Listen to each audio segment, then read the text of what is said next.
ఆంధ్ర రాష్ట్రంలోనే కాదు, భారతదేశంలోనే నెల్లూరుకి నమ్మకమైన ప్రేమకి, నిజాయితీ కలిగినటువంటి మనుషులకి ఇది ఒక నిలయంగా నెల్లూరుని అందరూ కూడా భావిస్తూ ఉంటారు. నెల్లూరు అంటే ఒక మంచి నగరం, అక్కడ ఒక నిజాయితీ ఉంటుంది, నమ్మకం ఉంటుంది అని.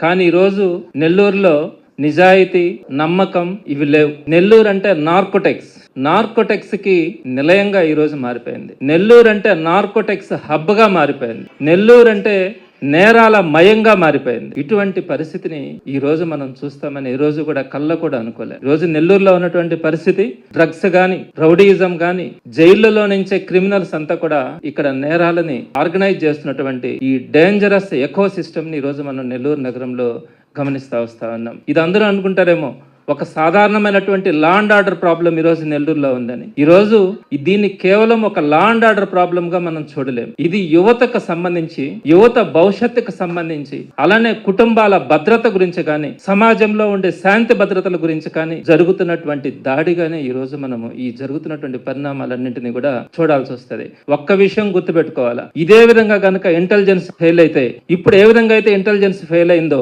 పోలీసు విభాగాలు ఫెయిల్ అయినాయో, భవిష్యత్తులో ఇదే విధంగా కనుక కొనసాగితే నెల్లూరు ఒక నేరాల హబ్ గా గాని, నేరగాళ్లకు నిలయంగా గాని ఈ నెల్లూరు మారే ప్రమాదం ఉంది. ఇది నేరాలకు సంబంధించి ఒక క్యాపిటల్ గా కూడా ఉండే అవకాశం కూడా ఉందని ఈ రోజు ప్రతి ఒక్కరు కూడా భావిస్తా ఉన్నారు. మీ అందరికీ కూడా కొన్ని విషయాల వాస్తవాలు తెలియజేస్తాను. నేను ఈ గంజాయి గురించి గత కొద్ది రోజుల నుంచి కూడా నెల్లూరుకు సంబంధించి విచ్చలవిడి గంజాయి అమ్మకాలు జరుగుతా ఉన్నప్పటి నుంచి కూడా కొంతమంది దగ్గర నుంచి ఒక డేటా కూడా కలెక్ట్ చేస్తా ఉన్నాను. అసలు ఈ గంజాయి ఎక్కడి నుంచి వస్తా ఉంది, ఎందుకు వస్తా ఉంది, ఇటువంటివన్నీ కూడా విచారించడం కూడా జరిగింది. ఇక్కడ ఈ సందర్భంగా నేను గమనించినటువంటి కొన్ని వాస్తవాలను కూడా మీ ద్వారా నేను ప్రజలకు తెలియదు. మొదటి నుంచి కూడా ఈ గంజాయి అనేది పాత రోజుల నుంచి కూడా, పూర్వీకుల దగ్గర నుంచి కూడా కొంతమంది అక్కడక్కడ గంజాయి వాడడం అనేది మొదటి నుంచి కూడా మనం గమనిస్తూ ఉండేవాళ్ళం. అలానే నెల్లూరు నగరంలో గానీ, చుట్టుపక్కల గానీ ఎవరైనా ఒక 5 మందో 6 మందో మారుమూల ప్రాంతాల్లో ఒక చెట్ల కింద కూర్చొని ఏదైనా సాయంత్రం పూట, రాత్రి పూట వారు గంజాయి తీసుకొని పిచ్చి పిచ్చిగా వాళ్ళలోనే వాళ్ళు పాటలు పాడుకుంటా, వాళ్ళు అదొక రకమైనటువంటి ఈ లోకంలో లేనట్లుగా వాళ్ళు ఎంజాయ్ చేస్తా ఉన్నట్లుగా ఉంటారు అని చెప్పి మనం వినేవాళ్ళం. అక్కడక్కడ ఈ జరుగుతా ఉన్నటువంటి ఆనవాళ్ళు కూడా మనం గమనించేవాళ్ళం. ఇదంతా కూడా 2024కు పూర్వం జరిగినటువంటి పరిస్థితి. 2024 తర్వాత ఈ కూటమి ప్రభుత్వం వచ్చిన తర్వాత ప్రధానంగా ఆంధ్ర రాష్ట్రంలో అనే దానికంటే కూడా నెల్లూరు నగరంలో ఈ రోజు విచ్చలవిడి గంజాయితనం వచ్చింది. ఈ గంజాయి తాగిన వాళ్ళు కూడా ఎక్కడో ఒక మారుమూల ప్రాంతాల్లో కూర్చోవట్ల, వాళ్ళు ఏదో పిచ్చి పిచ్చి చూపులు, పిచ్చి పిచ్చిగా నవ్వుకోవడాలు కానీ ఇవన్నీ కూడా జరగట్ల. ఈ రోజు కత్తులు పట్టుకుని నెల్లూరు నగరంలో విచ్చలవిడిగా 200-300 రూపాయలకు కూడా హత్యలు చేస్తా ఉన్నటువంటి పరిస్థితి. ఏ విధంగా కూడా వాళ్ళు చిన్న చిన్న వస్తువులకు కూడా పీకలు కోసేటువంటి పరిస్థితిని మనం ఈ రోజు నెల్లూరు నగరంలో చూస్తా ఉన్నాం. ఇంతటి మార్పును మనం గమనిస్తాం. నేను ఈ రోజు 2024 తర్వాత అనే మాట నేను మాట్లాడుతా ఉన్నాను. దీనికి సంబంధించి ఆధారాలు కూడా నేను మీకు తెలియజేస్తాను. ఎందుకు ఈ మాట అనాల్సి వస్తా ఉంది? 2024 ముందు లేనటువంటి కల్చర్ 2024 తర్వాత కూటమి ప్రభుత్వం ఏర్పడిన తర్వాత ఈ విచ్చలవిడితనం ఎందుకు వచ్చింది? ఈ గంజాయి తాగడం వల్ల విపరీతమైనటువంటి హత్యలు గానీ, నేరాలు గానీ, ఈ విధంగా దోపిడీలు గానీ, ఇళ్ల మీదకి వెళ్ళేటువంటి సంస్కృతి ఈ 2024 తర్వాత ఎందుకు వచ్చిందో కూడా నేను మీకు తెలియజేస్తాను. ఇక్కడ నెల్లూరులో ఈరోజు ప్రధానంగా గనక మీరు గమనిస్తే 24/7 వైన్ షాపులు ఉన్నాయి. అందరికీ కూడా అందుబాటులో పర్మిట్ రూములు గానీ, బెల్ట్ షాపులు గానీ, 99 రూపాయలకి కల్తీ మద్యం గానీ, 300 రూపాయలు ఇస్తే బ్లేడ్ తో పీకలు కోసే మనుషులు గానీ, కారణం లేకుండా ఇళ్ల మీద దాడులు చేసే సంస్కృతి గానీ, 300 రూపాయల కోసమే గంజాయి కోసం ప్రాణాలు ఇవ్వడం గానీ, ప్రాణాలు తీసుకోవడం గానీ, గంజాయి కిక్కులో అతి వేగంతో జరుగుతున్నటువంటి డ్రైవింగ్ చేస్తూ జరుగుతున్నటువంటి వాహనాల ప్రమాదాల్లో ప్రాణాలు కోల్పోతున్నటువంటి ఎంతో మంది అమాయకులు కానీ, ఇవన్నీ కూడా నిత్యకృత్యంగా చూస్తా ఉన్నాం. ఈ రోజు మనం పేపర్ తీస్తే, లేదా టీవీ ఛానల్ పెడితే, లేదా సోషల్ మీడియాలో చూస్తే నెల్లూరు నగరానికి సంబంధించి ఎక్కడో ఒక దగ్గర హత్య, ఆ రోజు జరగని రోజు అంటూ ఈ రోజు మనకు కనిపించట్లేదు. దీనికి అంతా కారణం 2024 నుంచి ప్రారంభమైంది అని చెప్పి నేను ఇందాక కూడా చెప్పాను.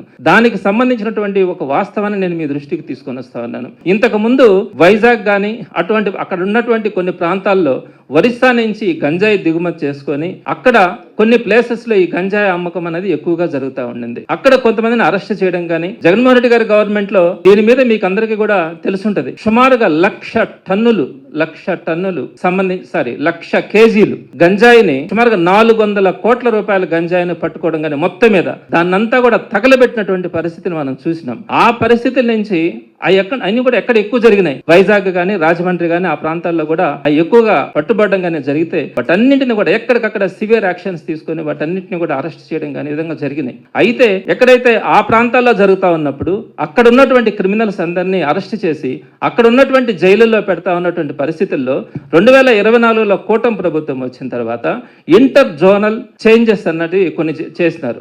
అందులో భాగంగా ఎక్కడైతే క్రైమ్ జరుగుతుందో ఆ ఖైదీల్ని అక్కడ ఉన్నటువంటి జైలులో కాకుండా వేరే ప్రాంతంలో వేరే జోన్ లో ఉన్నటువంటి జైలులోకి మార్చేటువంటి పరిస్థితిని 2024లో కూటమి ప్రభుత్వం వచ్చిన తర్వాత తీసుకురావడం కూడా జరిగింది. ఇందులో భాగంగా ఆ ప్రాంతాల్లో ఉన్నటువంటి ఎక్కడైతే వైజాగ్ కానీ ఆ చుట్టుపక్కల ప్రాంతాల్లో ఉన్నటువంటి ఈ వైజాగ్ ఈ డ్రగ్స్ కు సంబంధించి ఈ గంజాయికి సంబంధించినటువంటి క్రిమినల్స్ ఎవరైతే ఉండారో వారందరినీ కూడా అక్కడ జైలులో నుంచి వారందరినీ కూడా నెల్లూరు జైలుకి ట్రాన్స్ఫర్ చేయడం జరిగింది. అక్కడ ఉన్నటువంటి క్రిమినల్స్ అందరినీ కూడా ఈ గంజాయి బ్యాచ్ను కానీ ఈ విధంగా క్రైమ్ చేసేటువంటి వాళ్ళందరినీ కూడా నెల్లూరు జైలుకి తరలించడం కూడా జరిగింది. ఇక్కడ నెల్లూరు జైలుకి వాళ్ళు వచ్చిన తర్వాత ఇక్కడ స్థానికంగా ఉన్నటువంటి ఎవరైతే చిన్న చిన్న దొంగతనాలు చేసో చిన్న చిన్న దోపిడీలు చేసో ఇక్కడ జైలు పాలైనటువంటి కొంతమంది అమాయకమైనటువంటి పేదలైనటువంటి నేరస్తులు ఎవరు ఉన్నారో వారందరితో కూడా ఈ వైజాగ్ నుంచి ఆ పరిసర ప్రాంతాల నుంచి వచ్చినటువంటి గంజాయి బ్యాచ్ వీళ్ళతో ఫ్రెండ్షిప్ చేసి వీళ్ళని పావులుగా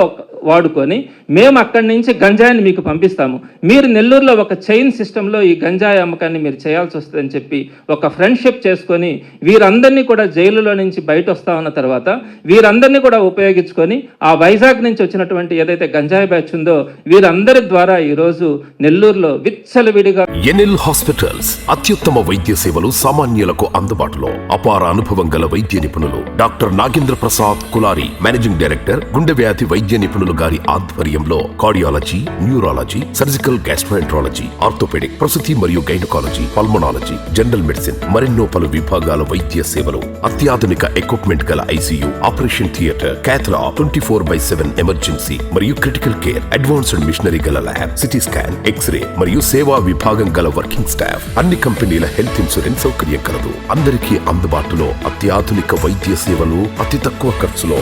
ఎన్ఎల్ హాస్పిటల్స్, పివిఆర్ కళ్యాణ మండపం ఎదురుగా, అన్నమయ్య సర్కిల్ దగ్గర, మాగుంట లేఅవుట్, నెల్లూరు.